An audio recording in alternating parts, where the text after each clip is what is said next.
Sheikh Ibrahim. Sheikh Ibrahim. Radiyallahu ta'ala. Wọ́n ní àwọn Amẹ́ríkà. Àwọn aláburú bẹ̀. Wọ́n ti gbọ́rọ̀ rẹ̀. Wọ́n ti gbọ́rọ̀ yín rẹ̀. Wọ́n láwọn dọ́gbọ́n táwọn fi yí pa. Wọ́n á fún pilot ní owó. Àwọn ní ṣíṣe. Kí ṣé wàá bá wọn ṣe. Wọ́n á ṣàdúrà fáwọn. Wọ́n dẹ páńpẹ́ kalẹ̀. Wọ́n ní Sheikh Hasan Cisse. Radiyallahu ta'ala anhu. Wọ́n ní Sheikh Sani Awal. Ó wà ní nù bàálù pẹ̀lú Sheikh Ibrahim. Ìgbà tó dáre kan. Pilot. Wọ́n náà fẹ́ kí á rí kí máa lọ ń bẹ̀ dáadáa ni. Wọ́n ní gbogbo ẹjẹ́ wà nù bàálù. Adébítà parẹ́ sí lónìí. Epo ti tán ibi tí títa ayé wa dé sí lónìí ni. Allahu akbar. Ẹ máa gbọ́ dáadáa báyìí. Ẹ sì gbọ́ dáadáa. Ẹ sí dáadáa kí Sheikh Hasan. Sheikh Cisse. Sani Awal. Wọ́n ní yá sọ́wọ́ ti jẹ́ wọ́n gbá lábàá. Wọ́n tọ́ sẹ́ni tó ń pè wọ́n. Ìwọ tọ́ sẹ́ni tó ń pè wọ́n. Èmi mọ tọ́ sí kí n pè. Ọ̀gá mi nù ni. Allahu akbar. Pípé rẹ̀ ò tọ́ sí ọ lẹ́nu. Allahu akbar. Ẹnu bẹ́ẹ̀ máa ti sọ̀hún. Má ṣe sọ̀hún ni. Ṣé o sì ń wo Kùránì? Lọ́wọ́ jọ́nà. Ọba débi ya Musa innani ana Allah. Allahu akbar. Fa'budni Wa aqimis salata zikra. Ya Musa innani ana Allah. La ilaha illa ana fa'budni wa aqimi salata li dhikri. Ọlọ́run wa Musa. Nítorí òun ni. Innani ana Allah. Innani ana Allah. La ilaha illa ana. Kò sí nǹkan kan tí ń bẹ àfàwà Ọlọ́run. Fa'budni. Musa wá rò pé Ọlọ́run wá ní fa'budni. Ọlọ́run wá ní fa'budni. Máa sìn mí. Wa aqimi salata li dhikri. Máa gbẹ́rù dúró dáadáa. Ní síkìrì. Kó máa wá rántí Ọlọ́run gbogbo ìgbà. Bá a ti ṣeun ni. Gbogbo ìgbà bá a ti máa ṣeun ni. Ibi tí ó kéde nù ni. Ẹnugbà tí ó gbà lọ́wọ́ gbà. Ẹnugbà tó gbà lábàá gbà. Èmi mo nífẹ̀ẹ́ tèmi mo lẹ́nu àti pé. Èmi ni wọ́n pè èmi ni wà pé ẹni tí wọ́n pè òní. Epo bá padà sí ìbàdó. Kábàlá bá tóbi. Allahu akbar kabir. Alhamdulillah. Adúpẹ́ fún Allah subhanahu wa ta'ala.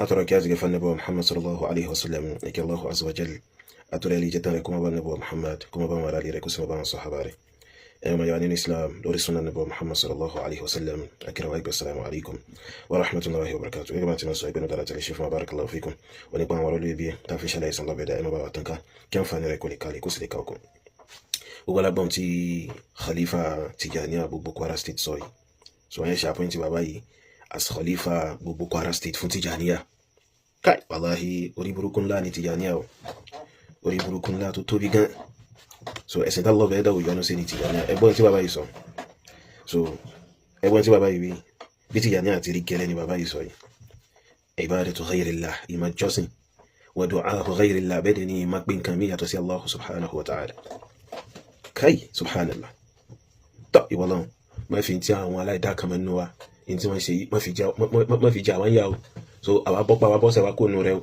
àwa òtún ẹrú tí ó bá wọ lọ́wọ́ bá dánwó eléyìí o kẹ́ ẹ máa mú orogún pọ̀ pẹ̀lú Allah subhanahu wa ta'ala so gbogbo nǹkan yìí irọ́ ni látòkè délẹ̀ irọ́ àwọn Amẹ́ríkà wọ́n fẹ́ tètè pa Ibrahim Inyasi wọ́n fún ní pílọ́tì ìgbà tán débì kan pílọ́tì sì sọ pé epo ti tán o ibi táwọn parẹ́ sí làwọn dé yìí o nǹkan kan bẹ́ẹ̀ so Ibrahim Inyasi bá ń ṣe kíní kan dẹ́nìkan nu àwọn tó tẹ̀lé Ibrahim Inyasi wọ́n bá ń pe Ahmadu Tijani so tó tiẹ̀ kọ́kọ́ tó kó pe Ahmadu Tijani náà nínú irú ìṣòro Ahmadu Tijani tó ti kú tó ti rà sínú sáré fa ó ti parẹ́ tán yán nínú sáré so kò lè lára rẹ̀ bó ni ó ti la ẹlòmíì Ahmadu Tijani tó yá sí pé so olórí kan nínú àwọn olórí àsìkò rẹ̀ lè kó ń lù ní tìtorí pé ó ṣe kíni so ní tìtorí pé ó lu owó 419 so kò wá ríra rẹ̀ gbàrẹ̀ lásìkò yẹn ó ṣe àgbákò blálà fún kò ríra rẹ̀ gbàrẹ̀ lásìkò yẹn Ahmadu Tijani tó ti wá kú òun ni ó wá gba ẹni tó fẹ́ jábọ́ nínú pléènì so tí pléènì fẹ́ jábọ́ máa ń di òun ni ó wá gbálẹ̀ ta'ala Allahu an shirkikum uluwan kabira Allah bẹ́ẹ̀ dà tóbi ju ẹbọ yín tẹ̀ ń ṣe yìí lọ so Ibrahim Inyasi wá sọ pé kó má gbé Ahmadu Tijani pé òun lòun tọ́ kóun pè barakallahu fikum ẹ máa nínú ẹ̀sìn wa kálọ́ bẹ́ẹ̀ dàmú ṣàṣì dáadáa fún ẹnì kọ̀ọ̀kan wa náà lórí fundraising èyí tí a ń béèrè fún tá a sọ pé afẹ́fẹ́ra ilẹ̀ fún mọ́sálásí àti kíni àti ilé kéwú àìsọ pé ilẹ̀ náà lọ fún 14 million naira. So alhamdulillah gẹ́gẹ́ bá a ti sọ àti gẹ́ẹ̀tì ilẹ̀ kan a sì ti san ìlàjì fún ó sì kù ìlàjì ó yẹ báyìí. So ìlàjì tó kù nínú owó tí a ń béèrè fún báyìí so òun náà ní 7.4 million naira. Nínú 7.4 million naira yìí so a ti rí 143,000 naira, so ó kù 7,257,000 naira. àrò yìí tálọ́ bẹ́ẹ̀ dàbà ṣe gbẹ̀láyè fún nínú arziki ẹ má ṣe bàbá dá sí ní títorí Allahu subhanahu wa ta'ala. So kí Allah bẹ́ẹ̀ dàbà ṣàfi sínú àwọn àpò iṣẹ́ dáadáa wa kó sì sàmójúkọ àwọn àṣìṣe wa. Àkáǹtì wa 0045790267 Unity Bank Shehu Ahmed Yusuf. Naam. Allah bẹ́ẹ̀ dà sọ fún Qur'an al-Karim ipe wa man adallu mimman yad'u min duni Allahi man la yastajibu lahu ila yawmi al-qiyamah. So ipe talẹ́ni náà tó sọnù tó ẹni tó já sí wípé ń pè lẹ́yìn Allah bẹ́ẹ̀ dà ń pè tó já sí wípé nǹkan yẹn ò lè dá lóhùn tálkìyàmọ̀ fi ṣe kí ni tálkìyàmọ̀ fi dé. So kò lè dá lóhùn kò lè jẹ́ pé rẹ̀ tálkìyàmọ̀ fi dé.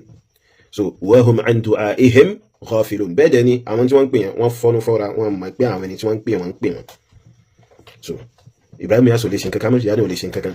So Ibrahim Niasse ìgbà tó ń wá pé Amadu Tijani epo wá padà sínú plane àbí subhanallah àwọn àgbàlagbà akíyàn sàdánkátà yín Tijaniya wallahi ẹ̀sìn òfò ní eléyìí kìí ṣe pé bóyá ọ̀rọ̀ pé bóyá èèyàn bú wọn.